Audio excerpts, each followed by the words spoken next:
ምኞት ያለፈ ስልት እስረኛ የመሆን ምኞት ትናንትና ሻዕቢያና ወያኔ ከሱዳን ጋር ተባብረው ደርግን ጥለዋል። አሁንም እንደዛ ተባብረን እንጥላለን የሚል ምኞት እንኳን ሻዕቢያና ወያኔና ሱዳን ሌላም ቢጨመር በኢትዮጵያ ሉዓላዊነት ቅንጣት ታክል ስጋት የለም። ሰዎች ባረጀ ባፈጀ ስልት ድሮ በሰራ ስልት አሁን ለመጠቀም መሞከር ጠቃሚ አይደለም። ምክንያቱም ያኔ ስልቱ የሰራው በሸበጥ ጮፈሬ የላስቲክ ጫማ መሄድ የፈለገ መቅመል የፈለገ መራብ የፈለገ ቢገባውም ባይገባውም ወስቶ የተከተለ ኃይል ነበረ። አሁን ግን 22 እና መገናኛ ህንጻ አስቀምጠህ እዛ በመቀመጥ አይሆንም ማለት ነው። ተቀይሯል ጊዜው። ሀብት እያፈራህ ሀብትን እያጣጣምክ ራስን ደግሞ ለመስዋዕት ማዘጋጀት አብሮ አይሄድም። ትግራይ ጦርነት እንዲፈጠር ሰፊ ፍላጎት አለ። እምቢ ያልንበት ምክንያት ትርፍ የለውም ብለን አሁንም ለሰላም በራችን ክፍት ነው። ለንግግር በራችን ክፍት ነው። መወያየት የምንፈልገው ሰላም ማምጣት የምንፈልገው በእኛ በኩል ትተን ተጎርተን ለትግራይ ሰላም ከመጣ ፍላጎታችን እሱ ነው። ግን አንድ ነገር ማወቅ አለባችሁ። አሁን ያለው መንግስት አሁን እዚህ ፊት ለፊት የምታዩቸው ሰዎች ከወረዱ በኋላ ተመልሰው መጥተው ኢትዮጵያን እንምራ ካሉ ኢትዮጵያ ሞታለች ማለት ነው። እውነቴን እነግራችሁ ኢትዮጵያ ለዘመኑ ለሲዝን የሚመጥን መሪ መፍጠር ካልቻለች ሰዎች እየወጡ የሚመላለሱባት ከሆነ ኮሌክቲቭሊ ሞታለች ማለት ነው። ይሄ የሚያኮራ ነገር አይደለም፣ የሚያሳፍር ነገር ነው። 50 ዓመት ፓርቲ መርተህ ፓርቲ የሚተኩ ሰዎች ካልፈጠርክ ሌላ 1000 ቢሰጣ አትፈጥርም ማለት ነው። በፍጹም አትጠብቁ። ድልና ቲፒኤልኤፍ አራምባና ቆቦ ናቸው። ኦነግ ጋር ብትሄዱ እንደምታውቁት እኔና ጋሽ ዳውድ ኢብሳ ይለያያል እሳቢያችን። ግን ጋሽ ዳውድ ኢብሳ ጀግና ናቸው። ይሄንን ግን አልክድም። እኔ ላለፉት 40 ዓመታት ኮንሲስተንትሊ ለኦሮሞ ውስጥ ታግለዋል፣ በችግር በመከራ ውስጥ። እኔ ጀግነታቸውን አምናለሁ። አብሮ የታገለው ግን አያምንም። የጋሽ ዳውድ ግሩፕ ጋሽ ሌንጮን ያራክሳል፣ የጋሽ ሌንጮ ግሩፕ ጋሽ ዳውድን ያራክሳል። ሁለቱም ግን ጀግኖች ናቸው። መራከስ አያስፈልግም፣ መማር ነው የሚያስፈልግ። ከድካማቸው ተምረን የበለጠ ሆነን መገኘት እንጂ አንዱን ማራከስ ዋጋ የለውም። ጀሌዎቻቸው እዚሁ አዲስ አበባ ተቀምጠው ቤንዚን እያርከፈከፉ እሳቱን ያራግቡታል። ለኳሽና አራጋቢ ማዶ ለማዶ ተቀምጠው ችግሩን የእምነት የብሔር መልክ ለመስጠት ሙከራ ያደርጋሉ። የሰሞኑ የአርሲን ግጭት እንውሰድ። የአርሲ ግጭትና የአንዳንድ ሰዎች የኮሙኒኬሽን ዘዬ አሳፋሪ ነው። አርሲ ውስጥ የነበረው ችግር ምርጫውን ለማደናቀፍ ከፍተኛ ዝግጅት ተደርጎ ነበር። እዚህ አዲስ አበባ የሃይማኖት ተቋማት ውስጥ ሳይቀር ቦምቦችና ክላሾች ስንይዝ ነበር። ሰላም ጤና ይስጥልኝ። ለአዲስ ምንጭ ሚዲያ ቤተሰቦችና ይህንን ቪዲዮ ለምታዩ ሁሉ ሰላም ይሁን። በዛሬው ዕለት እንግዲህ ትልቁ አጀንዳችን ክቡር ጠቅላይ ሚኒስትር ዶክተር አብይ አህመድ ለህዝብ ተወካዮች ምክር ቤት ወይም ከህዝብ ተወካዮች ምክር ቤት አባላት ፓርላመንት አባላት የቀረቡላቸውን ጥያቄዎች መልሰዋል። እንግዲህ ትልቁ አጀንዳ የሚሆነው በዛሬው ዕለት ይሄ ነው። የአዲስ ምንጭ ሚዲያ ቤተሰቦችና የትኞቻችሁም ይህንን የምትከታተሉ በሙሉ የምትጠብቁት ትልቁ ነገር በዚህ ላይ ያለ ዳሰሳ ነው። በቅድሚያ ሁልጊዜ ጠቅላይ ሚኒስትሩ አንድ ነገር ባቀረቡ ቁጥር በተቃርኖ ለመሰለፍና ከተሰራው ስራ ላይ አቃቂር ለማውጣት በተለይም በእውነት ላይ ተመስርቶ ሳይሆን በፈጠራ ላይ ተመስርቶ ከጥላቻ እየተቀዱ የሚመነጩ ነገሮች እንዳሉ እሙን ነው፣ እንዳሉ ቅቡል ነው። ይህ እንዳለ ሆኖ የተነሱትን ሙሉን የተከታተላችሁ ሰዎች እኔ ከመጀመሪያው ጀምሮ እስከ መጨረሻው ድረስ ሳልነሳ ቁጭ ብዬ ተከታትያለሁ ብቻ ሳይሆን እንደገና ቢያንስ ጊዜ በማገኝበት ጊዜ 1-2 ጊዜ ተጨማሪ ማስታወሻዎችን በመያዝ የምከታተለው አጠቃላይ ነገር ነው። ምክንያቱም የፓርላማው የመጨረሻ መዝጊያ ነው። ሰኔ 30 ነው። ድሮ ሰኔ 30 ትምህርት ቤት ሲጠናቀቅ እናውቃለን። አሁን ደግሞ ሰኔ 30 ፓርላማው እጅግ በመልካም መንፈስ ተጀምሮ በመልካም መንፈስ እግዚአብሔርን በመጥራት የረዳን እግዚአብሔርን እናመሰግናለን በሚል ተደምድሟል። ለመሆኑ ካነሷቸው ጉዳዮች ውስጥ በጣም የገረመኝ በጣም ያስደነቀኝ ነገር አሁን እያንዳንዱን ስታቲስቲካዊ መረጃ በትክክል መዝግቤ ይዣለሁ። ነገር ግን እያንዳንዱ ስታቲስቲካዊ መረጃ ሳቀርብ አልውልም። ግን በጣም ማንሳት የምፈልጋቸው ነገሮች አሉ እና ከነዚህ ውስጥ አንዱ የመጀመሪያው ባለፉት 8 ዓመታት $1 ኮመርሻል ሎን አልወሰድንም። ይሄ በጣም በጣም የሚገርም አይነት ነገር ነው። ኮንሴሽናል ሎን ምን እንደሆነ ከኮመርሻል ሎን ያለውን ልዩነት በደንብ አድርገው በማሳየት ለሀገር ዘላቂ የሆነ ነገር ኢንቱ ኮንሲደሬሽን በመክተት ከግምት ውስጥ በማስገባት የተሰራው ስራ እጅግ በጣም የሚገርም ነው። ሌላው የሚደንቀው ብልጽግና ወደ ስልጣን ከመምጣቱ በፊት ለ27 ዓመት የተሰሩ ስራዎች ወይም ለ14 ዓመት የተሰሩ ስራዎችን ወስደን ብልጽግና ወደ ስልጣን ከመጣ በኋላ በፊት 27 ዓመት ያልተሰራውን በአንድ ዓመት ውስጥ ማሳካት መቻል እጅግ በጣም የሚደንቅ መሆኑ ብቻ ሳይሆን ይሄ ዝም ብሎ የተጋገረ ዳታ አይደለም፣ የተጋገረ መረጃ አይደለም። ዓለም አቀፍ ተቋማት የመሰከሩለት፣ የዓለም አቀፍ የተለያዩ ድርጅቶች የመሰከሩለት ነው። ስለዚህ ካነሷቸው ነጥቦች ውስጥ የተወሰኑትን ባላነሳ ንፉግነት ይመስለኛል። የመጀመሪያው ምርጫውን አስመልክቶ የተናገሩት ነው። በአፍሪካ ታሪክ አይደለም፣ ምናልባት በዓለም ታሪክ ውስጥ 15% የሚሆነው ፓርላማ ቢያንስ በተፎካካሪዎች፣ በተወዳዳሪዎች፣ በተቀናቃኞች መያዝ አለበት።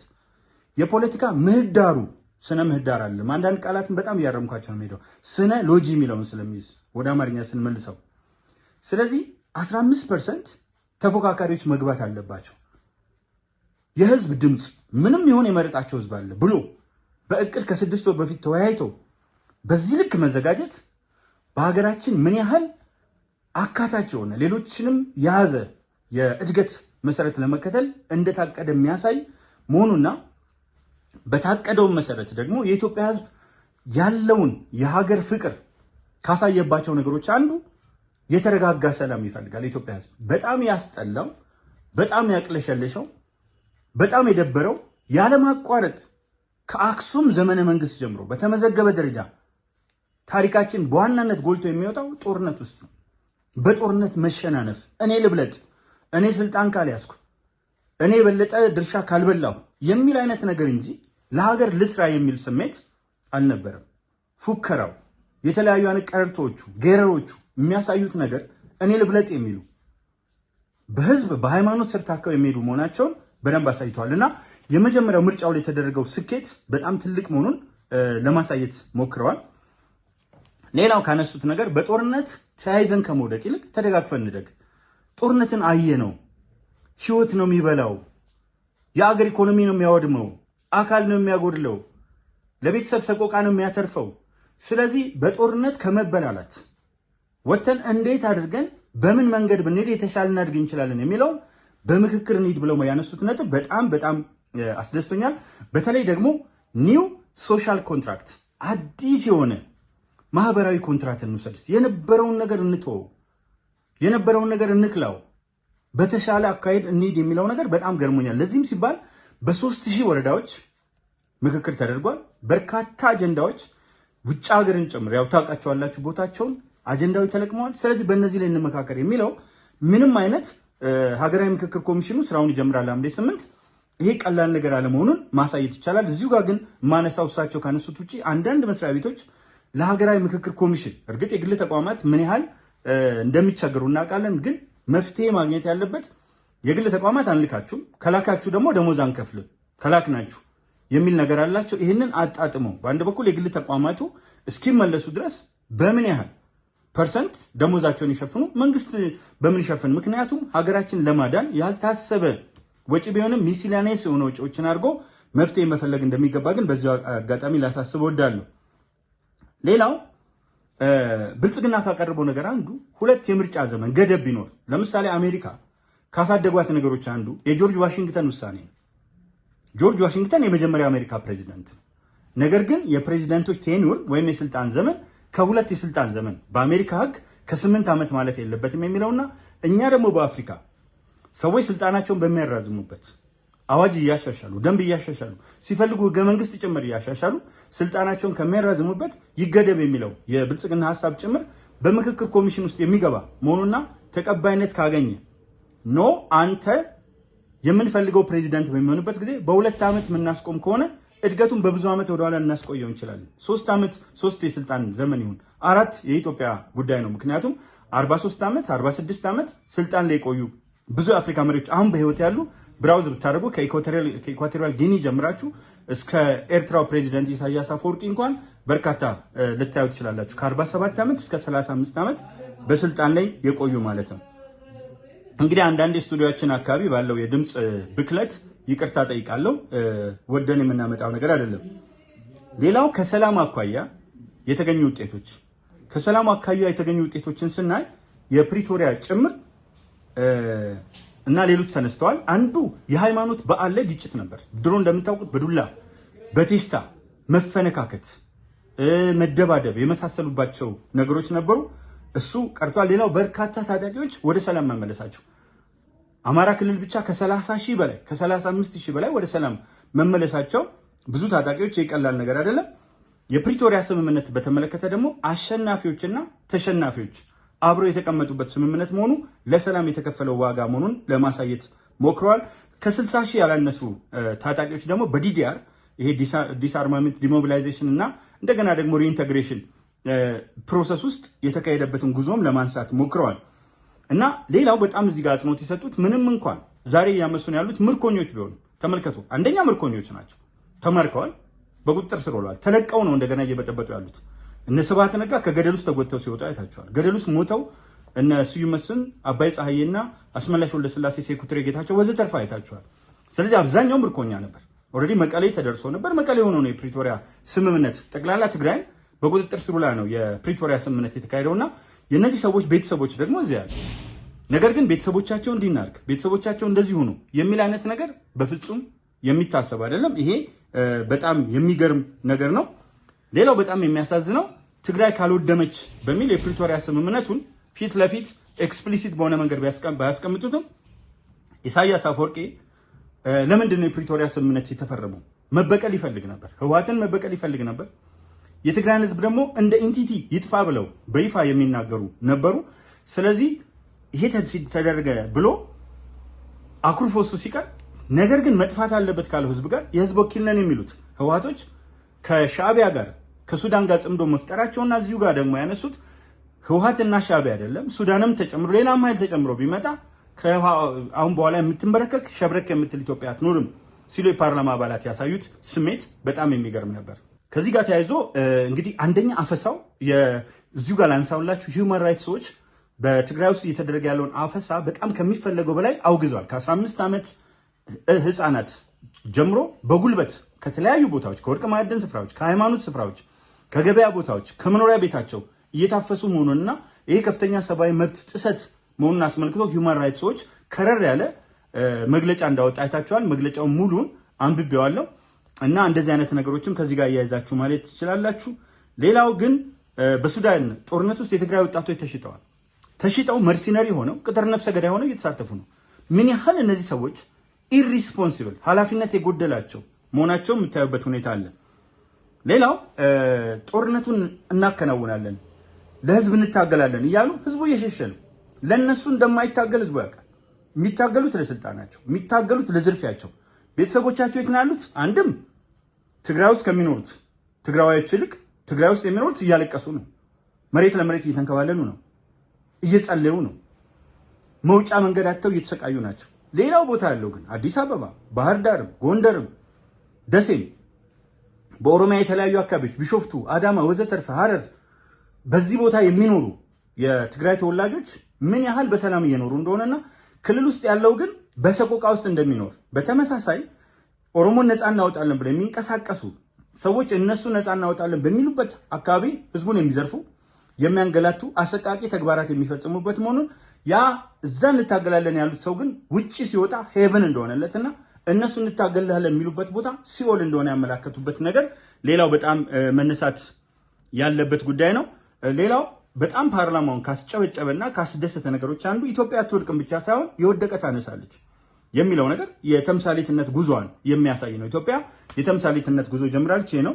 ሌላው በጣም ኢምፕሬስ ያደረገኝ ነገር ችግሮች እኛ የፈጠርናቸው አይደለም፣ የተዳለሙ የተከማመሩ ለዘመናት የኖሩ ችግሮች፣ የጦርነት ችግር፣ የስልጣን ቀቢጸ ተስፋ፣ የዝርፊያ እዚህም እዛም የፖለቲካ ፓርቲዎች ከ60ዎቹ ጀምሮ ያለ የገነገነ ምቀኝነትና ክፋት፣ ሸረኝነትና እርስ በርስ መገፋፋት፣ መበላላትና መጠፋፋት፣ አንድ እግርን መንግስት ውስጥ አንድ እግርን ተናርጎ ቀኝ መሆን፣ የውስጥ አርበኛ መሆንና አረመኔያዊነት የሰፈነበት ሌብነት ከሚፈለገው በላይ ማያሳፍር ሌብነት እንደሚያስከብር በሰው ገንዘብ መኖር በሰው ደም መኖር የማያሳፍር የነበረው እነዚህና በአጠቃላይ ከዚህ በፊትም በተደጋጋሚ አንስቼዋለሁ 59% የበጀት ሁኔታ 900 ቢሊዮን ዶላር ብር የባንክ ዕዳ ወዘተርፈ እነዚህ በሙሉ ብልጽግና የፈጠራቸው ሳይሆኑ በግድቡ ጋር ተያይዞ ስትራቴጂክ እይታን አለማየትና የመሳሰሉት ነገሮች አሁን ብልጽግና የተሸከማቸው መሆናቸውን ያነሱበት ሁኔታ በጣም ከሚፈለገው በላይ ኢምፕሬስ አድርጎኛል። ሌላው ችግሮችን የሚፈጥሩ ሰዎች መልሰው የሚጮሁት እነሱ ናቸው።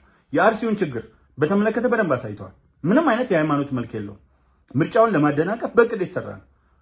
የት አካባቢ መስጊዶች እንዳሉ ኦሮሚያ ውስጥ የት አካባቢ ቤተክርስቲያኖች እንዳሉ፣ ነገር ግን የተወሰነ ስፔሲፊክ ቦታ ላይ ምርጫውን ለማደናቀፍ ሌሎችን እንዴት መንግስት እንደተቆጣጠረና ያለውን ሁሉ ተቆጣጥሮ ስስ ቦታ ተፈልጎ ግን በተጠና ሁኔታ ምናልባትም አመራሩ ጋር ጭምር መሞዳሞድ ሊኖርበት ይችላል፣ ግልጽ ባያደርጉትም ይህንን ተቋቁሞ አንድ ቦታ ላይ የተፈጠረው ነገር 11 ሰዎች ህይወታቸውን ማጣታቸው፣ ከዚህ ውስጥ 8ቱ የጸጥታ አካላት ደግሞ ብዙ ጊዜ ከብሔረሰብ ይልቅ ለሀገር የሚቆሙ ናቸው። ብሔረሰብ አላቸው፣ እምነት አላቸው፣ ከዛፍ አልተላጡም። ነገር ግን ከሽፍቶች ጋር በመታገል መስዋዕት የከፈሉ ስለሆነ ለነሱ ምስጋና ያቀረቡበት ሁኔታ በጣም የሚገርም ነው። ሌላው ትምህርት የእድገት ሁሉ መሰረት ነው። ትምህርት ቤት ደግሞ በር ላይ በተለይ መድኃኔዓለም ትምህርት ቤት በራፍ ላይ አንድ ጽሁፍ ነበር ሁልጊዜ የማረሳው ኢንተርሂር ዘ ታይምለስ ፌሎሺፕ ኦፍ ሂውማን ማይንድ፣ ከዚህ ከማይሞተው የሰው ልጅ ማደጊያ ስፍራ ግቡ ይላል እና በትምህርት የተሰራው ስራ እጅግ በጣም ከፍተኛ ነው። አንደኛ 35,000 ቅድመ መደበኛ ትምህርት ቤቶች ወይም አጸደ ህጻናት መገንባታቸው ፈጠን እያልኩ ነው የማቀርበው። እነዚህ ቅድመ መደበኛ ትምህርት ቤቶች ደግሞ ወጣቱን ከስር አሁን እውነትም እሳቸው እንደተናገሩት እኔ በቅርበት ከመጣሁ በኋላ በጣም በጥልቀት ከታች ያሉትን መጽሐፍት ለማየት ሞክሬ ነበረ። ብዙዎች ወላጆችም ትታዘቡኛላችሁ፣ የትምህርት ባለሙያዎችም ትታዘባላችሁ። ተማሪዎች የያዙት ነገር እንደውም አንድ ነገር ላንሳላችሁ። እዚህ አራብሳ አካባቢ አንድ ትምህርት ቤት የወላጆች በዓል ላይ ተገኝቼ ነበር። ጎልደን ጎል ትምህርት ቤት ይባላል እና ጎልደን ጎል ትምህርት ቤት ላይ ተማሪዎች በጣም በስፋት ሰፊ ቁጥር ያላቸው ተማሪዎች የተለያዩ ዝግጅቶችን ያቀርቡ ነበረ። ዝግጅቶችን ሲያቀርቡ አንደኛ ከሳይንስ ጋር፣ ሁለት ከሂሳብ ጋር፣ ሶስት ከዳያሎግ ቋንቋ አማርኛን፣ እንግሊዝኛን፣ ኦሮምኛን መልቲሊንጓል የሆነ እነዚህ አመለካከቶችና የዳበረ አእምሮ ይዘው ወጣቶቹ ኮንፊደንት ሆነው ወላጆች ፊት የሚያቀርቡበትና ህፃናት አንደኛ ክፍል ተማሪዎች በፍጹም ልታስቡት ከምትችሉት በበለጠ ያቀርቧቸው የነበሩ ዝግጅቶች እጅግ የሚያስደምሙ እጅግ የሚያስገርሙ ነበሩ። ስለዚህ የትምህርቱ ጥራት ምን ያህል ወደፊት ለፊት እየሄደ እንደሆነ የሚያሳይ እንደሆነ መገንዘብ እንችላለን። ይሄ ሌላው ነገር ነው። ሌላው ሞዴል ሃይ ስኩሎች በጣም የሚገርም በክብርት ቀዳማዊት እመቤት ዝናሽ ታያቸው የተሰራው በኢትዮጵያ ታሪክ ውስጥ ቀዳማዊት እመቤቶች ከሰሩት ጋር የማይገናኝ እያንዳንዱ ነገር ላይ በብዙ እጥፍ ነው እድገት ያለውና የ8 ዓመቱ የስልጣን ዘመን እንግዲህ አስቡት፣ ሽግግር ከላዩ ላይ ቀንሱበት የመጀመሪያ መነሻ መሆኑን ተመልከቱ። አውሮፕላን ሲነሳ ብዙ ጊዜ ለዋለው ሮኬቶች ሲተኮሱ መጀመሪያ የሚያወጡት ኃይልና ከግራቪቲ ካመለጡ በኋላ ወይም ከተወሰነ አየር ላይ የተረጋጋ ሁኔታ ከያዙ በኋላ አውሮፕላን ከግራቪቲ ያመለጠ አላልኩም። ከዛ በኋላ ያላቸው ሁኔታ የተረጋጋል። ስለዚህ ሁሉ ነገር ሲነሳ ማኮብኮቡ ምን ማለቱ አስቸጋሪ ነው። ያውም እንደዚህ በችግር የተውተበተበ በችግር ተቀይዶ የተያዘ ሀገር ውስጥ ይህን አይነት ለውጦች ማምጣት እጅግ በጣም አሜዚንግ ነው። እንግዲህ ሞዴል ሃይ ስኩሎች፣ ቦርዲንግ ስኩሎች በተመረጡ ተማሪዎች በተመረጡ መምህራን በጣም ሳይንቲስቶች እጅግ የሚመራመሩ የተሻለ አፈጻጸም ያላቸው ያስፈልጉናል። ስለዚህ እነዚህን የማስፋት ሁኔታው በጣም የሚገርም ነገር ነው። ሌላው የመደመር ኤአይ ዩኒቨርሲቲ እየተገነባ መሆኑ የተነሳበት ሁኔታ አለ። እንግዲህ ሌላው አዲሱ ትውልድ እንደ 60ዎቹ ወይም ደግሞ እንደነሱ ወራሽ ውርዳሞች የሚበላላ ሳይሆን ነገሮችን በጥልቀት እየተመለከተ የሚያድግበት አጠቃላይ ክወና፣ የጥበባት ትምህርት ወዘተርፈ የእይታ ትምህርቶች ወዘተርፈ አሉ እና እነዚህ ከስር ጀምሮ ኢቭን የትራፊክ ደንብ በጤናና ሰውነት ማጎልመሻ ትምህርት በምናምን ውስጥ ገብተው የምታያቸው ነገሮች እጅግ በጣም የሚገርሙ ናቸው። ጤና እና ሰውነት ማጎልመሻ ነው። ስለዚህ እዚህ ጤሰማ ላይ እየተፈጠሩ ያሉት ነገሮች በጣም የሚገርሙ መሆናቸውን ማየት ችለናል። ሌላው ስራና ሰራተኛን የማገናኘት ጉዳይን ስንመለከት አዎ የሁላችንም ችግር ነው። ብሉ ኮላር አንወድም፣ ዋይት ኮላር ነው የምንፈልገው፣ ቢሮ መቀመጥ እንጂ ውጭ ሀገር ሄደው የሚሰሩትን ስራ ኢትዮጵያውያን አሁን አሜሪካ ሆኖ የሚተቸው የተለያየ አይነት ቦታ ሆኖ የሚተቸው እዚህ ላይ ፈልገው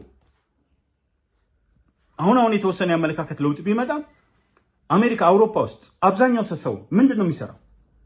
እነዛን ስራዎች ግን ኢትዮጵያ ስራ ቢባል ይሰራሉ። ኢቭን ተመጣጣኝ ክፍያ ቢከፈለው ለብሉ ኮላር ሀገራችን ውስጥ የምንሰጠው ነገር ለጉልበት ስራ ለመሳሰሉት የምንሰጠው ግምት ስራ ላይ ቁጢት በቃሽ መጫኛ ነካሽ ጠበናንሳ ቡዳ እየተባለ ባለ ጥበቦችን ወደ ጥበብ ባለሙያዎችና በስራ ላይ የተሰማሩ ሰዎችን የማጣጣልና ነጭ ለብሶ ክራቫት አድርጎ መቀመጥ የመከበር ምልክት በሆነበት ሁኔታ ካልሆነ በስተቀር እዚህ ወንጪንም እንደምሳሌ አንስተው ለወንጪ ፕሮጀክት ከአዲስ አበባ ሰው እስከ መውሰድ ድረስ የተካሄደበት ሁኔታ እንዳለ ነው ያለን። ሰዎች የተወለዱበት ቦታ ላይ መስራት አለመፈለግም ማየት ይቻላል። ሌላው በሕክምናው ዘርፍ የመጣው ድጋፍ ወደ 60 ቢሊዮን ብር ይመስለኛል ወጪ ሆኗል። እንግዲህ በአርቲፊሻል ኢንተለጀንስ የሚታገዝ ሆስፒታል በአዲስ አበባ ብቻ በ8 ዓመት ሲሰሩ ከ30 በላይ የጤና ተቋማት ጳውሎስ ሆስፒታል ውስጥ ከ1000 በላይ ተጨማሪ አልጋዎች መኖራቸው እሳቸውም ያላነሱት ግን ኦልሬዲ የሚታወቅ ብዙ ጊዜ ከዚህ በፊት ያነሱት ከ60 ዓመት በኋላ ይመስለኛል። አክቹዋሊ ዓመተ ምህረቱን በትክክል አላስታውስም። የዘውዲት ሆስፒታል ሌሎችም ሆስፒታሎች ላይ የመጣው ለውጥ ማንሳት የሚቻልበት ሁኔታ አለ። ሌላው የኢትዮጵያ ሕክምና ማቹሪቲ ሌቨል 3 ላይ ደርሷል። በዓለማችን ትልቁ ማቹሪቲ ሌቨል 1 ማን ነው? ሌቨል 4 ነው። እንግዲህ ሌቨል 1 አለ፣ ሌቨል 2 አለ። እኛ ሌቨል 3 ላይ ደርሰናል። ሌቨል 4 በአጭር ጊዜ ነው። ስለዚህ ይሄ ማለት ምን ማለት ነው? መድኃኒት ኤክስፖርት ማድረግ ጀምረናል። በዓለም ደረጃ ሌቨል 3 ላይ ስለደረስን መድኃኒት ኤክስፖርት ብናደርግ መድኃኒታችን በዓለም አቀፍ ስታንዳርድ ተቀባይነት ያለው መሆኑ ኢትዮጵያ እንዴት እያደገች እንደሆነ ማሳየት አስችሏል። ሌላው በጤናው ዘርፍ ወባ በጣም አስቸጋሪ ነው። 14 ሚሊዮን አጎበሮች በነጻ ታድለዋል። ከዚህ ውጭ ደግሞ የወባ ክትባት ሙከራዎች እየተከናወኑ መምጣታቸውን በጤናው ዘርፍ ላለው ነገር አሳይና አመላካች ናቸው። ሌላው የውጭ ግንኙነትን በተመለከተ ፎሬን ፖሊሲን የምንከተልበት ነገር ፕራግማቲክ ነው። እሺ ሁኔታዎችን የሚቃኝ ነው። ቋሚ የሆነ አንድ ነገር ልናስቀምጥ አንችልም። ምክንያቱም መጀመሪያ 2 ሱፐር ፓወሮች ነበሩ። ስለዚህ በዛ ውስጥ የውጭ ግንኙነት ወይ ከምስራቁ ዓለም ወይ ከምዕራቡ ዓለም ከካፒታሊስቱ ወይም ከሶሻሊስቱ ዓለም ምናምን ትገናኝበት ነው። አሁን ግን ፖላር ፓወርስ እየተፈጠሩ ነው። ግንኙነቶች በፍጥነት የሚለዋወጡ ናቸው። ስትራቴጂክ አሊያንሶች የሚቀያየሩ ናቸው። ስለዚህ በእያንዳንዱ ውስጥ ምን ትርፍ ልናገኝ እንችላለን፣ ምን ጉዳት ሊያስከትል ይችላል የሚል ፕራግማቲክ የሆነ የውጭ ጉዳይ ፖሊሲ እንከተላለን ብለዋል። እንግዲህ ከውጭ ጉዳይ አንጻር የመጡትን የሚታዩ ተጨባጭ ለውጦች ኢትዮጵያ ብሪክስ ውስጥ መግባቷ፣ ኢትዮጵያ ከቻይና ከኮሪያ ከብዙ ሀገሮች ከጣሊያን ከፈረንሳይ ከምንድናቸው ቱርክ፣ ህንድ ወዘተርፈ እያደረግን ያለነው ግንኙነትና በዓለም አቀፍ ደረጃ ጉባኤዎችን ወይም ኮንፈረንሶችን ዓለም አቀፍ ጉባኤዎችን ከ200 በላይ ማከናወን መቻላችን እጅግ በጣም የሚገርም መሆኑን ማንሳት የተቻለበት ሁኔታ አለ እና በጣም ደስ ያለኝ እንግዲህ ብዙ ታዛቢዎች ነበሩ የውጭ ሀገር ውጭ ስንል እኛ ብዙ ጊዜ ነጭ ካላየን ደስ አይለንም፣ ግን አይካናሽሩ ይሆናል ኢትዮጵያውያን አንራብም። በጣም ደስ የሚል ልብን ደረትን በደስታ የሚያሰፋ ልብን የሚያሞቅ ነገር ነው። አንራብም። አንድ ጠቅላይ ሚኒስትር ይህን ማስቀመጡ በጣም እንትን ነው። ሌላው አዛውንቶች ላይ ያነሱት ነገር ለምክር እንጂ አሁን ለፖሊሲ አይሆንም ብለዋል።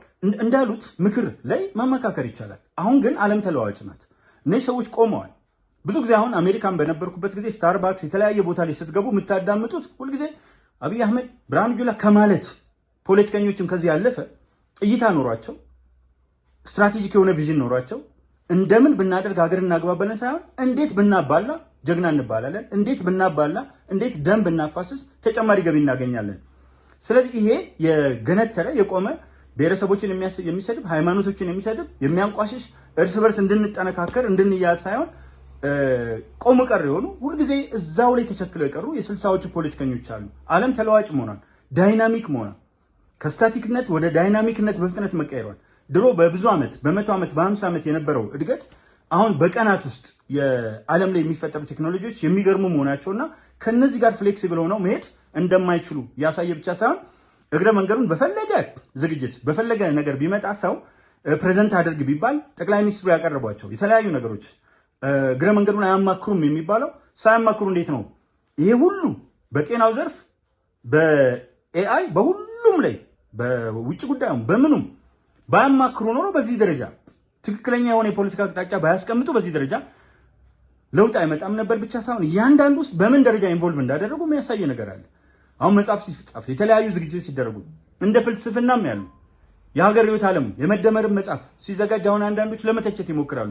የመደመርን መጽሐፍ ሲዘጋጅ መደመር እኮ ነው። የተለያዩ ሐሳቦችን ወስደው እነዛን ሐሳቦች ከተለያየ ሶርስ አንፃር ክሮስ ቼክ አድርገው የተለያዩ ምሁራን እንዲተቹባቸው አድርገው የሚያወጣቸውን ነገሮች እያንዳንዱን ጠቅላይ ሚኒስትሩ የሚሰሯቸውን ትልቅ ስራዎች በ27 ዓመት እጥፍ በ14 ዓመት ከተሰራው እጥፍ ኢትዮጵያ ከተፈጠረች ጀምሮ ከተሰራው እጥፍ የሚሆኑ ብዙ የምንጠቅሳቸው የተምሳሌትነት ጉዞዎች አሉ። እሳቸውን በዝርዝር አንስተዋቸዋል። ነገር ግን ጠቅላይ ሚኒስትሩ ያነሱትን ነገር ሁሉ ማጣጣል እንደ ጀግንነት፣ አቃቂር ማውጣት እንደ ጀግንነት። ለምሳሌ በተለያየ ጊዜ አንድ ጠቅላይ ሚኒስትር የተለያዩ የቤት ዕቃዎችን፣ የዱር እንስሳትን ወዘተርፈ በንግግራቸው ውስጥ ያስገቧቸዋል። እነዚህ ምሳሌዎች ናቸው። ከሰው ጭንቅላት ውስጥ የማይጠፋ አገርኛ ብሂሎች ናቸው። በምሳሌ ነው የሚያሳዩት ወላጆቻችን። ስለዚህ ያንን ሀገር በቀል የሆነ እውቀት በምሳሌ አስደግፈው ሲያነሱ ይሄንን ሰብስበው ብርጭቆ፣ ጦጣ፣ ዝንጀሮ፣ ቀበሮ ምናምን ብለው ይሄንን እንደ ፈን የሚወስዱ በጣም የወረደና የዘቀጠ አመለካከት ያላቸው ሰዎች ስናይ ቁጭ ብሎ ያንን የሚሰራበትን ምን አለበት እዚህ ሀገር ቤት ያለውን ቤተሰቡን ለመርዳት አካባቢውን ለመርዳት ቢያስተባብርበት። ምንም ሰርቶ ማያውቅ ለአካባቢው አቃቂር ያወጣል። ቀበሮ፣ ዝንጀሮ፣ ጦጣ ምናምን።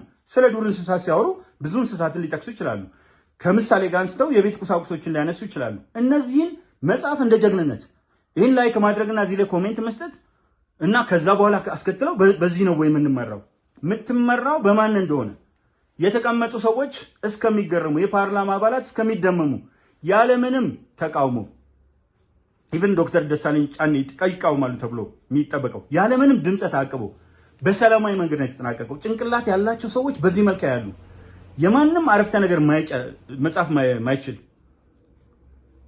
ኮሜንት አድርጎ ኮሜንት ውስጥ በሁለት አረፍተ ነገር ውስጥ 16 ስህተት የምታገኙበት ሁላ ለመተቸት ሲያስብ በእርግጥም አንድ ትልቅ የጣሊያናዊ ስሙ ጠፍቶኛል እንደተናገረው ትልቁ ችግር አለ። የሶሻል ሚዲያ ችግር የሰላም ሎሬት ወይም ደግሞ በሳይንስ ሎሬት ተሸላሚውን ከአንድ ተራ ከአራተኛ ክፍል በመስኮት ከዘለለ ጋራ አብሮ ማስቀመጡ መሰረታዊ ችግር መሆኑን ማየት የሚቻልበት ሁኔታ አለ። እንግዲህ ይህንን ካነሳው በኋላ ሌላው ዶክተር ደሳለኝ ያነሱትን ሐሳብ ሲጠይቁ በጣም ገርሞኝ ነበር። እኔ ዶክተር ደሳለኝ ሲጠይቁ ዋው በጣም የጠየቁት ጥያቄ አስደሰተኝ። ለምን ያነሱት ጥያቄ በሙሉ ብልጽግና እየሰራ ያለው ነው፣ መደመር ነው። ስለዚህ እሱ ላይም አንዱ የምክር ቤቱ አባላት ኢምፕረስ የሆኑበት ጉዳይ ምናልባት ዶክተር ደሳለኝ ጫኔም በዚህ አጋጣሚ ምስጋና አቅርበውላቸዋል። እኛም እናመሰግናለን። ተቃውሞ ሐሳብ ከረር ባለ መልኩ አንዳንዱ ላይ የሚያስተች ነገር ነበር። እሱን ዲናይ ማድረግ አልችልም። ግን ያደረጉት ነገር በጣም የሚገርም ነውና ራሱ መደመር ነው ያሉበት መልኩ በጣም ደስ የሚል ነው። ሌላው ስለ ግራር ያነሱበት ምሳሌ በጣም ተመችቶኛል። ግራር በረሃ ውስጥ ነው የሚበቅለው። የበረሃ ልጆች ብዙዎቻችሁ ታውቁታላችሁ። ግራር አንደኛ በረሃ ስለሆነ ውሃ ማግኘት ስላለበት ስሩን በጣም ይሰዳል።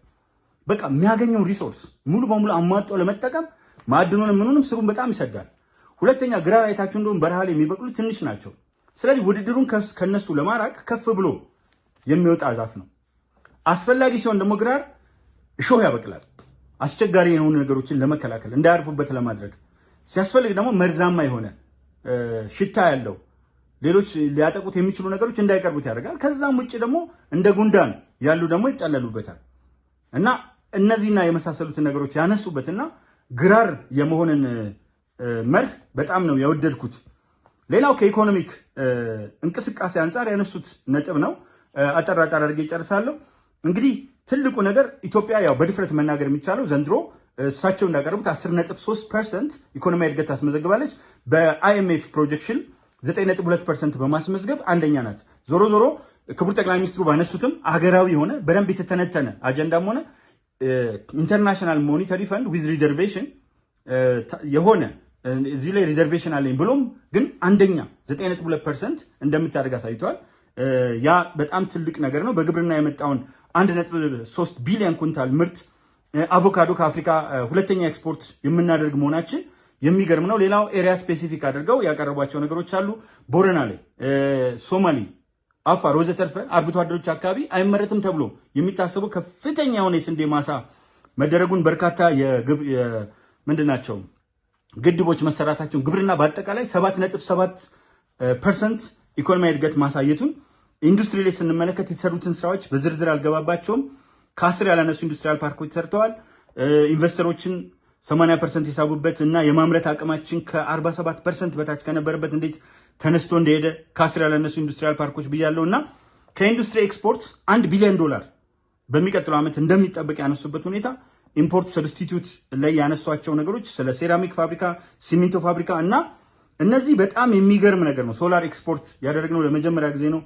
ከሶላር ጋር ተያይዞ የሚሰሩ ስራዎችን ማይኒንግ 20% አድጓል። ማዕድን አምስቱ መንግስት ትኩረት ከሰጣቸው ውስጥ ግብርና፣ ማዕድን፣ ኮንስትራክሽን፣ ቱሪዝም እና ኢንፎርሜሽን ኮሚኒኬሽን ቴክኖሎጂ ነው። በዚህ ላይ ያደገውን በተለይ ማኒፋክቸሪንግ 20.3% እድገት አሳይቷል።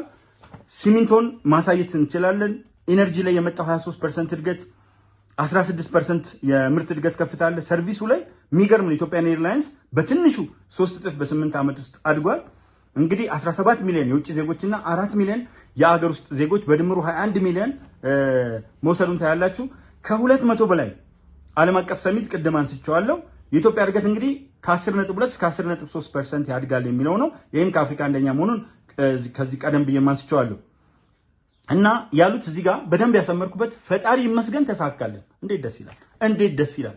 እግዚአብሔርን አላህን ዋቃን አንድ መሪ ካልተለመደበት ተነስቶ ኢትዮጵያ ኢትዮጵያ እያለ በዛ ላይ ደግሞ እግዚአብሔር ይመስገን ተሳካልን፣ ፈጣሪ ይመስገን ተሳካልን። ለሙስሊሙም ለሙኑም በጋራ የሚሆን ቃል ነው ፈጣሪ የሚለው እና እሱ በጣም ደስ ያለኝ ነው። እዚህ ጋር መሳሳት የሌለብኝ በደንብ ማየት ያለብኝ የሸቀጦች ምርት ኤክስፖርቱ 11 ቢሊዮን ዶላር በላይ ሆኗል በአንድ ዓመት። ተመልከቱት። ከ1984 እስከ 2000 በ17 ዓመት ኤክስፖርት የተደረገው 11 ቢሊዮን ዶላር ብቻ ነው። ስለዚህ በ17 ዓመት ከተደረገው ኤክስፖርት ይሄኛው የሸቀጦች ኤክስፖርት በልጧል እና ይሄ ድል የመላው ኢትዮጵያውያን ድል ነው ብለው አስቀምጠውታል። እንዴት ደስ ይላል! እንዴት ያኮራል! እውነትም ከገበሬዎች ከአርሶ አደሮች ጀምሮ ከአርብቶ አደሮች አንስቶ እስከ ከተማ ነዋሪዎች እና በከፍተኛ ደረጃ እስከሚንቀሳቀሱ ኢትዮጵያውያን የጋራ ድል ስለሆነ በጣም ደስ የሚል ነው። ሌላው ቡና በ17 ዓመት 3.3 ቢሊዮን ዶላር ብቻ ነበረ እና ክቡር አቶ አረጋ አዲሱ ቂጤሳ የግብርና ሚኒስትር በትክክል እንዳስቀመጡት ተሳካልን 3 ቢሊዮን ዶላር አልፈናል የሚል ነገር አስቀምጠው ነበር በቅርብ ቀን። እንደተባለውም የቡና ኤክስፖርት ደግሞ በ17 ዓመት ከነበረው በልጦ እኩል አካባቢ ሆኖ 3.1 ቢሊዮን ዶላር መሆኑ እጅግ በጣም የሚገርም ነው። ወርቅ በ27 ዓመት ወርቅ ከ1984 እስከ 2011 ባለው ጊዜ 3.7 ቢሊዮን ዶላር ነበር። 3.7 ቢሊዮን አሁን ግን በአንድ ዓመት 5.5 ቢሊዮን ዶላር በጣም ይገርማል። በ27 ዓመት ከነበረው 3.7 ቢሊዮን ዶላር በአንድ ዓመት ውስጥ 5.5 ቢሊዮን ዶላር ከዛ በላይ ማድረጉ ሀገራችን ኢትዮጵያችን ወዴት እያደገች እንደሆነ የሚያሳይ ነው። የወርቅ ሪዘርቭ ከ20% በላይ አድጓል። ኢትዮጵያ ከተፈጠረች ጀምሮ ካለው ሪዘርቭ ጋር ሲነጻጸር ከ20% በላይ አድጓል። የሚገርም ነው። በ27 ዓመት 1 ትሪሊዮን ዘንድሮ 1.5 በላይ ትሪሊዮን በላይ ጭማሪ ያለው እንግዲህ ከ27 ዓመቱ 150% ያደገበት ነው። ይሄ ስለ ውጭ ጉድለት ስለ ዩሮ ቦንድ የመሳሰለው የዕዳ ሽግሽጉን ምናምን ብዙ ይተች የነበረውን አይተናል። ቀይ ላይ ነበር፣ ከቀይ ወደ አረንጓዴ ገብተናል። እንግዲህ ከቀይ ወደ አረንጓዴ ሌቭል መግባት በጣም ቀላል አይደለም። እንግዲህ ቁጠባችን 4.5 ትሪሊዮን ደርሷል። ይሄ የሚያሳይ ነው። ትይዩ ገበያ ላይ ከ100% ትይዩ ገበያ ላይ የነበረብን ችግር ወደ 10 ቤት ዝቅ ማድረግ ተችሏል በፋይናንሻል ሴክተር እና የስራ ዕድል እንደው የመንግስት የስራ ዕድል አልፈጠረም 4.9 ሚሊዮን የሀገር ውስጥ የስራ ዕድል ፈጥሯል። የውጭ ሀገር 600 ሺህ ደግመዋለሁ። የስራ ዕድል በሀገር ውስጥ 4.9 ሚሊዮን የስራ ዕድል የተፈጠረ ሲሆን በውጭ ሀገር ደግሞ ከ600 ሺህ በላይ የስራ ዕድል ተፈጥሯል። በሪሞት ደግሞ ከ40 ሺህ በላይ የስራ ዕድል ተፈጥሯል። ይህ ቀላል ነገር አይደለም። ከዚህ ውስጥ ግብርና 2 ሚሊዮን፣ ሰርቪስ ሴክተሩ 1.8 ሚሊዮን፣ ኢንዱስትሪ ከ900 ሺህ በላይ እና የውስጥ 13% እድገት ሲያገኝ የውጭው የስራ ዕድል ደግሞ 27% እድገት አስመዝግቧል። እና ሌላው ትልቁ ችግር የነበረው የገበያ አለመረጋጋት ነው። በሱ ላይ የተሰሩትን ስራዎች ለማንሳት ሞክረዋል። የቤቶች የሞርጌጅ ወደ 1.5 ሚሊዮን ቤቶች የሚገነቡ መሆኑና በዚህ ዓመት 1.2 ሚሊዮን ባለፈው 5 ዓመት የተገነቡ በቀጣይ 5 ዓመት ደግሞ 1.5 ሚሊዮን ይህም ከፍ የሚል በየጊዜው ተስፋ ሰጪ ሁኔታዎች የተፈጠረበትና መክፈል ለማይችሉ ደግሞ በሞርጌጅ የሚከፈልበት ሁኔታ መጥቷል። የምወዳችሁና የማከብራችሁ ኢትዮጵያውያን ወገኖች እውነት ለመናገር ኢትዮጵያ ላይ በሁሉም ሴክተር በጤናው፣ ሕክምና፣ ግብርና፣ ኮንስትራክሽን፣ መንገዶች ስፋት እያንዳንዱ ተገልጿል፣ ምን ያህል ተሰራ የሚለው። እነዚህ በሙሉ ግን ኢትዮጵያ ውስጥ ያለውን መንገድ ችግር ለማቃለል 2 ትሪሊዮን ያስፈልጋል። ይሄ ደግሞ ዶላር ብር በአመት የተመደበውን በጀታችን የሚያክል ነው። ስለዚህ ሙሉ በጀት መንገድ ላይ ማዋል አይቻልም። ነገር ግን የመጡት ለውጦች በመንገድ ላይ፣ በባቡር አገልግሎት ላይ፣ በእያንዳንዱ የትራንስፖርት ዘርፍ በጣም የሚገርም ነው። በአቪዬሽን በምን ሊነገር የማይችል ነው። የምወዳችሁና የማከብራችሁ ኢትዮጵያ። ስለዚህ አሁን የሚያስፈልገን ነገር ምንድን ነው ሲባል መነካከሱን፣ መገዳደሉን፣ መጨራረሱን፣ መባላቱን፣ መጠላላቱን አየ ነው። ያስገኘልን ምንም አይነት ትርፍ የለም። ዓለም በትርፍ የተንበሸበሸችው በሰላማዊ መንገድ መጓዝ መቻሏ፣ አፍ ከልብ ሆነን እርስ በርሳችን ተያይዘን በወንድማማችነትና በእህትማማችነት ስሜት ችግሮች ካሉ በጋራ ታግለን ችግሮችን አስወግደን መንግስት የመላእክት ስብስብ አይደለም፣ በጥንካሬዎቹ አብረነው ቆመን ስህተት ናቸው የሚባሉ ነገሮችን አሳይተን የምንሄድበት ነገር ቢኖር እጅግ በጣም ደስ ይለኛል። አንድ ነገር ልንገራችሁ፣ እኔ ባልኩት ያልሆነ ቢሆንም እዚህ ሰፈር አካባቢ ወደ አራብሳ አንድ ቦታ ላይ ከፍተኛ ሽታ ነበር። ሰው ሊንቀሳቀስበት አይችልም። ረጅም ጊዜ ነው የቆየው። አጋጣሚ ሆኖ አቀረብኩት። ወዲያውኑ ያ ሽታ እስኪጠፋ ተነሳ ሙሉ በሙሉ እዛ ጋር የነበረው ቆሻሻ። የሚገርም ነው። አሁንም እዛው ሰፈራ ላይ የሳምንቱ ማብቂያ ገበያ አለ። ገበያው ላይ ውሃ አቁሯል። ውሃው ላይ የሽንኩርት ልጣጮች ዝም ብሎ ይጣላሉ። እዛ ጋር እየተፈጠረ ያለው ነገር ያሳቀቃል። ገበያ አለ። ገበያው አጠገብ ደግሞ የሆነ እንደ በጣም ቀላል ነገር ናት። እንደው ዝም ብሎ እንደው አንተስ ራስ ብትገባበት ብትሉኝ እንዴ ከዚህም ከዛም አፈር ማንሳት አይቻልም እንጂ ወዲያውኑ ሊስተካከል የሚችል የሆነች ያቆረች ነገር አለ። እዛ ላይ አልጌ አረንጓዴ እየተፈጠረ ነው። እዛ አካባቢ እንዲህ እያሳየን ትንሽ የሚባሉ ነገሮችን በዛው በወረዳው አቅም ሊፈቱ የሚችሉ ችግሮች ናቸው። ለሚኩራ በጣም ከፍተኛ ስራ እየሰራ ያለ ክፍለ ከተማ ነው። ሰርቪሶችን የተለያዩ ወረዳዎች ጎራ ጎራ ብዬ እንደመታዘብ ያልኩበት ነገር አለ። በጣም ቀልጣፋ የሆኑ አሰራሮች እየተሰሩ ነው። በጸጥታውም እንደተሸለመ ብዙዎቻችን እናውቃለን። እነዚህን አፕሪሼት አድርገን እነዚህን አድንቀን ያሉ ትንንሽ ክፍተቶች ደግሞ እንዲሞሉ ብናደርግ እኮ አስተዋጽኦ ነው። አስተዋጽኦ በአንድ በኩል ብቻ አይደለም የሚደረገው። ትልቅ የሰላም ኃይል ተፈጥሯል። ጸጥታው እጅግ በጣም ወደ አስተማማኝ ደረጃ ተሸጋግሯል። ሰዎች በሰላም ወጥተው የሚገቡበት ሁኔታ ተፈጥሯል። ግን በዚህ ውስጥ የሚኖሩ ስህተቶችን ሳይቃጠል በቅጠል ከስር እየተከታተልን የምናጋልጥ ከሆነ የተሻለ ነገር ማግኘት የምንችልበት እድል ይፈጠራል። ስለዚህ እነዚህና የመሳሰሉትን ልናደርግ እኔ ከዚህ በላይ ማርዘም አልፈልግም። ምክንያቱም ለሁላችሁም የሚጋብዘው ክቡር ጠቅላይ ሚኒስትሩ እስቲ እንደው ጥላቻ የሚያደረባችሁ ሰዎች እስቲ ቆም ብላችሁ እንደው ግዴላችሁ ማስታወሻ ይዛችሁ ያዙና ከዛ በኋላ የኑሮ ውድነት አለ። አሁን እንረባረብ የኑሮ ውድነትን ለማስወገድ። የስራ አጥነት ስቲል 4.9 ወደ 5 ሚሊዮን የስራ ዕድልም ተፈጥሮ የውጭም ሀገር የሪሞትም የስራ ዕድል ተፈጥሮ ነገር ግን ስቲል ጋፕ አለ። አዎ ይሄ ለዘመናት የተዳለበ ችግር ነው። እንዴት እንደሚፈታ አብረን እንስራ። በእያንዳንዱ ነገር በፖዚቲቭ ኤነርጂ እንሞላ። ለራሳችንም እኮ ጤና ነው። ሁልጊዜ ኔጌቲቭ ኤነርጂ፣ ሁልጊዜ መጥፎ ነገር መተንተን ከአንደበታችን አንድም ቀን ምን ሆኖ ሞተ ቢባል የህይወት ታሪካችን ላይ እንደተራገመ ሞተ። አሁን ብዙ ሚዲያ ላይ ያላችሁ ሰዎች የግል ሚዲያ ላይ እኔ የህይወት ታሪካችሁን ለመጻፍ አያስቸግርም። ከተወለደና ነፍስ ካወቀበት ጊዜ ጀምሮ እንደተራገመና ሁሉንም እንደተቃወመ አቃቂር እንዳወጣ በአሽሙርና በሾርኒ እንደተሞላ ሞተ ነው። ሌላ ምንም እኮ ታሪክ የለም የሚጻፍ። ሁልጊዜ እንዳጣጣለ፣ ሁልጊዜ እንዳጥላላ፣ ያው ምንም ሳይሰራ የሚል ይጨምርበታል። ትክክለኛ የህይወት ታሪክ አንባቢ ቢኖር እኔ አንዳንድ ሰዎች ታሳዝኑኛላችሁ። ጠዋት መታችሁ እንዴት አድርጌ መከላከያውን ብሰድብ፣ እንዴት አድርጌ መከላከያ አመራሮችን ብሰድብ፣ እንዴት አድርጌ የሀገር አመራሮችን ብሰድብ፣ እንዴት አድርጌ ባጥላላ ነው መንጋው የሚከተለኝ መንጋ ራሽናል ያልሆነው ምክንያታዊ ያልሆነው ልክ ይሄ ካዳሚዎች አሉ የምናምን ቤቶች የሟርት ቤቶች ልክ እንደሱ ቁጭ ብሎ በመካደም ደግሞ የሚሰማራ መንጋ አለና ያ መንጋ ያሳስበኛል ያሳዝነኛልም።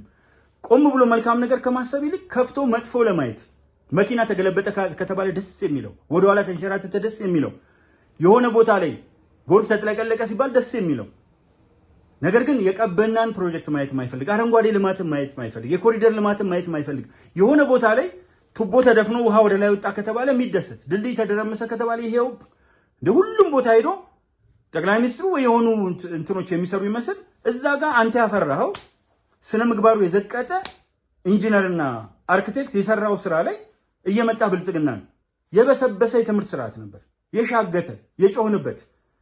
አሁን የትምህርትን ጥራት እየመጣ የሀገር ፍቅር ስሜት ያለው እኔ አልፋለሁ እኮ ስለማልፍ አንድ ነገር ጥዬ ልለፍ። እኔ የሰራሁት ድልድይ እኔ የሰራሁት ህንፃ የማይፈር ሰዎችን የማይገድል መሆኑ የሚሰማኝ እኔ በሽተኞችን እንትምን እና የሆነ የህክምና ስህተትም ሲፈጠር ብልጽግና፣ የሆነ ትምህርት ቤት ውስጥም ድብድብ ሲፈጠር ብልጽግና። አንድ ስዳደግ ከ99% ምርጥ የፖሊስ አባላት ናቸው ያሉ ነው። ምርጥ የፖሊስ አባላት አንዱን ትንካለ ይሄው የብልጽግና ፖሊስ አልነበረም እንዴ? በየቦታው ላይ በየትምህርት ቤቱ በየምናምኑ በየባንኩ።